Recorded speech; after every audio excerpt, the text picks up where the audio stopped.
Hello friends, in this video we are going to look at problem 2097, valid arrangement of pairs. So this video actually is a continuation of the video for problem 332. So these two problems are both on Euler path or Euler walk. So here actually we want to find a valid Euler path, but the return format is a list of lists. So in this list, so we want the end of the previous list will be the start of the current list. So that's the main problem statement. So here actually you can look at example 3 to get some deep insight on this problem. So here actually it has some constraints. So basically there's some consistency assumption and also some problem size constraint. So we are not going to read through all those. So before we do the coding, actually we want to first talk about the method we're going to use. So here the method we're going to use is actually post order DFS. So this actually is a very suitable method for such problems. So if you do not have such background, you can look at problem 332. So actually in that video, we didn't specify some of the concepts related to this problem. So here we are going to give you some references on the concepts. So first is a book by Richard Trudeau. So this is a very easy to read book on graph theory, right? So here the concept involved is walk. So a walk in a graph. So in this problem, we need to visit each edge. So in other words, we are going to consider Euler walk. So Euler walk is a walk that uses every edge in a graph exactly once. So the counterpart is an Hamiltonian walk. So in the Hamiltonian walk is the walk that you use every vertex exactly once. This is for open Hamiltonian walk. If for closed ones, you are going to use the start vertex and the end vertex because they are the same exactly twice. All the other vertices exactly once. So here are also some theorems and corollaries on this two type of Euler walk and Hamiltonian walk. So you can read through and digest. So with that said, I guess we are ready to go into the details for the coding. So the coding actually is rather straightforward. So we are going to explain the algorithm while we do the coding. So basically, the structure is like this. So we are going to build a graph, right? And also we are going to do Hierholzer's algorithm. So notice that this is an iterative format of post order DFS, a form, an iterative form of. Then we are going to prepare the return. So the difference of this problem from this problem 332 is that in this problem we need to find the start vertex rather than like in problem 332, the start vertex or the start vertex of the Euler walk is given a priori. So first let's construct the graph. So for this I'm going to use collections default dict. So here, because we want to make some order, I'm going to use a container that is deck, collections deck. You're going to digest, or you're going to know why we use deck here. And also I want to maintain a int degree. It's collections default dict int. In other words, so if the key is not in the dictionary yet, if you retrieve that key for values, you are going to get the default value for this type, that is 0. So similarly, we can do out degree. So here actually we are going to consider a directed graph. So those theorems and corollaries are with undirected graph, but this are easily modified to adapt to this directed graph. For example, here, if a particular, let's see, here,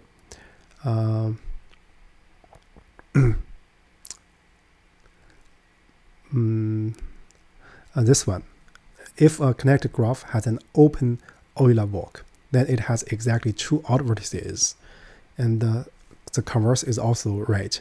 So, and in this case, if you have an open Euler walk, you need to start from one of the two vertices with odd degree and end at that other odd vertex. So here, even odd is the total degree of the vertex in the graph. So that's why here we consider in degree and odd degree. So in this problem, if we are going to consider some special like example 3, so we are going to the start will be having a odd degree that is larger than the in degree, right? So with that said, let's first build this graph. So basically for start and the end in pairs. So graph, so this, notice that this is a deck. So we're going to do append, right? Append end. And also we need to consider in degree. So starting from S and pointing to E. So in other words, the in degree of E is incremented by 1, and the odd degree of this S is incremented by 1. So this actually finished our first step. So next we are going to find the start vertex. So here the start vertex, so I'm going to first point it to pairs the first one. So if because here if we have closed Euler graph, Euler walk, so we can start from any index. But if we have some open ones, we need to start from a vertex with odd degree larger than the in degree, right? So first let's set this, and then we are going to do for vertex in graph, right? So then we can retrieve the in degree and odd degree. So if odd degree of a vertex is greater than in degree of the vertex, and then we are going to point the start vertex to the current vertex. So we just need to break, right? So if we out this for loop, we didn't find such a vertex, then we can start from any vertex. So this is the logic of this block. So now let's do the iterative post-order DFS. So first I'm going to have a result. So this is going to restore a reversed Euler walk. So here we have a stack. The stack first store this part, right? This one. Then we are going to do the traversal. Well, stack. So that this part is standard for a DFS, right? Because for DFS, if you want to do iterative format, the abstract data type involved is stack. Let's speak one more sentence. If you want to do BFS, right, the abstract data structure involved is queue, right? So then what we want to do, so this is the different part, the core logic for Hierholzer's algorithm.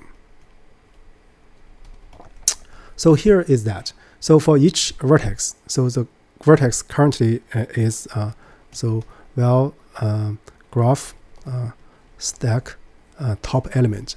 So for this one, if this is not empty, meaning that for the top element in the stack, there are still edges that we haven't visited yet. So we're going to first visit all those edges, and then afterwards, so we're going to add the current top element in the stack into the result. So basically it's like this, stack pop. So that's the logic. So here let's do this. So if this the next vertex will be because here we are using a deck, so what we are going to do is graph stack -1. So we are going to pop left, right? And then we are going to add this next vertex to the stack. Certainly you can combine these two lines of code into one line, but in order to make the logic clear, so we use two lines here. So then we can and so this is the full logic, and notice that what we get is a reversed Euler walk. So what we want to do, we want to get the normal one, so we do a reverse operation in place. So by now, so actually we get the Euler path, Euler walk. So now we want to prepare the return. So this is actually rather straightforward. So we want to break this into intervals, right, or two-element list. So that is result I-1 and result I. Because this fashion of writing the result will guarantee the end of the first interval will be the start of the follow-up interval. So for I in, so we're going to start from index 1 and then length result. So this forms a full solution to this problem. So before we make some comments, let's first test if we can pass, right? So end is not defined. So here let's say the E, right? Yeah, it passes the first example. Now let's look at the generic case. Yeah, it passes all the cases. So here, let me first make some comments. So compare the current problem 2097 with problem 332.